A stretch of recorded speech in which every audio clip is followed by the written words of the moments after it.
Donald Trump's increasing reckless panic about losing the 2026 midterms may turn out to be a self fulfilling prophecy as he doubles down on live TV and in the Oval Office that affordability really isn't an issue. It's just a hoax, a con job by the Democrats, as even other Republicans and Fox News are publicly panicking with him, insisting that this is a terrible message to send. Trump is still doubling down. But before we unpack all that, if you end up liking this video and you want to support the channel, please be sure to hit the like, subscribe, and alert bells before you go. All right, folks, Donald Trump repeatedly insisted yesterday in the Oval Office on live TV, surrounded by Republican lawmakers and officials, that affordability isn't an issue. Car prices for consumers are down before you did. Just about everything is down. You know, this whole thing is, they use the word affordability. It's a Democrat hoax. They're the ones that drove the prices up. And all they do is say, affordability, and you're supposed to say, oh, that means they had low prices. No, we inherited the worst inflation in the history of our country. Car prices. So what's hilarious is the guy who he's talking to, who's trying to kiss his ass, is Senator Moreno, who is a senator from Ohio, which is right-leaning, yes, but fairly competitive. And you can see his soul leave his body as Trump says this shit, because he's like, bro, this might work in West Virginia, a deep red state, but in competitive swing states or in any swing state whatsoever, swing districts, this is a terrible message to send. He's just too much of a coward to try to correct Trump, okay? Then later on, same thing. Trump doubles down on this idea, and I want you to note the woman here in the orange or reddish suit here, Lisa McClain, a member of the House of Representatives. She's part of the House leadership team. She's responsible for helping get Republicans elected in the House of Representatives. As Trump doubles down on this idea that affordability really isn't an issue and the American people are wrong and Trump is right and everything is perfect and they need to stop bitching, as Trump says all of this, look at her face. It's a con job. I think affordability is the greatest con job. They look at you and they say, affordability. They don't say anything else. Everyone says, oh, their prices were so low. No, they had the worst inflation. It's so funny to me. It's like a bunch of adults surrounding a toddler and watching him like make funny hand gestures or whatever, and they're kind of like placating him, but they're a bit concerned as well. They don't know what to do here because they don't want to freak him out. Lisa McClain is obviously not happy that Donald Trump is saying this, but again, she's too much of a coward to do anything other than nod along, but hopefully not nodding too much, too aggressively, just enough so he doesn't chew her ass out or humiliate her, but not enough so as to convey to people that she is validating his concern. It's a tightrope that she nor Moreno nor any other Republican can walk. And when you look at the data surrounding affordability and what the American people think of this idea that it's simply a hoax or a con job, you'll see why saner, smarter Republicans worried about 2026 are very upset that Donald Trump is doubling down on this. Take a look at what Harry Enton, who is CNN's chief data analyst, what he has to say.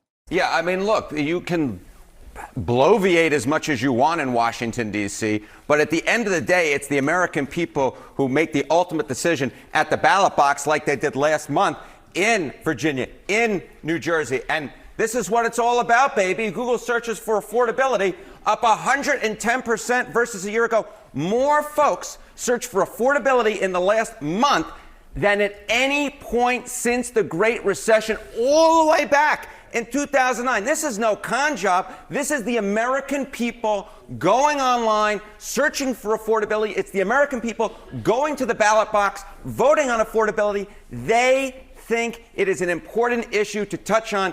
Donald Trump might want to make the argument it's a con job, but the American people don't think so. So let's talk about that. That means more people are concerned about affordability, fixated on affordability, have concerns about affordability than at any point under the Biden administration with post-COVID inflation, post-COVID price hikes.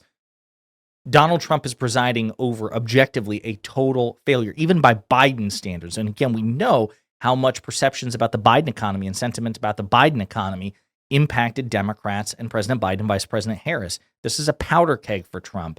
And the first thing you can, in order to solve a problem, the very first thing, the necessary first step is to recognize that a problem exists. You can't solve a problem that you deny. You can't solve a problem that you don't recognize. Donald Trump, or at least publicly, is presenting this idea that there is no problem. So how the hell could he possibly try to resolve it? When it comes to things like high prices, I mean, what is the top issue that Americans say they are facing, bar none? Yeah, you named it. You named it. I mean, Ta-da. Ta-da! It's the cost of living, most important to you right now, 36%.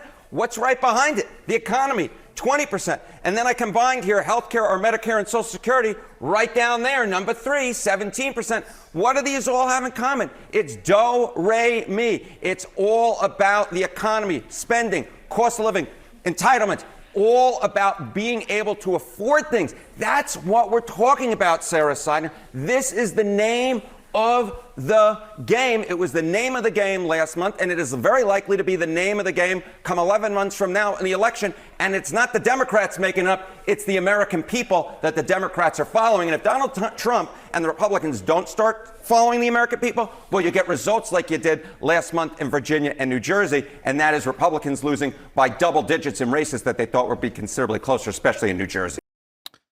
So again, not that things can't change. Of course they can change. And I never count Trump and the Republicans totally out. That would be foolish. But Trump is putting his party on basically a collision course with an immovable object, right? He's basically playing chicken with the American people with respect to the 2026 midterms. And if Democrats take control of the House and, God willing, the House and the Senate, Donald Trump becomes even more of a lame duck. So much of his power, so much of his influence will be meaningfully checked, or at least more meaningfully checked, if we get Democrats back in the majority in the House and in the Senate, right? Trump is the single greatest reason that is likely to happen, even more so than the Democrats themselves. It's almost like he's on a political suicide mission. Look, it was the name of the game in the presidential election. Yeah, right? Sarah. I mean, I had to bring that up. Beautiful. That is part of this. So when you look at this, what is sort of, there are lots of things. People back then, it was eggs, it was groceries, and people were really frustrated. But there is so much more to what the cost of living is and how it affects us. That's exactly right. You know, we think of cost of living, we think of groceries, but it's also about housing, affordable housing. We saw that last month in the New York City mayoral election, and it was something that we saw in the 2024 presidential election as well. Good affordable housing, satisfied with access to it. You know, you look back a decade ago, it was 69%. 59%. We're going down the slide here in 2019. Look at where we were last year when Donald Trump won another term, all the way down to 36%. That's a 33-point drop in just a decade of time. Affordable housing is such a key component to this. It is such a key component. And Donald Trump won on affordability, even if he didn't use that word. He won on affordability. He won on the cost of living in 2024. And he has completely lost the plot. And it's not just about groceries. It is also about people putting a roof over their heads.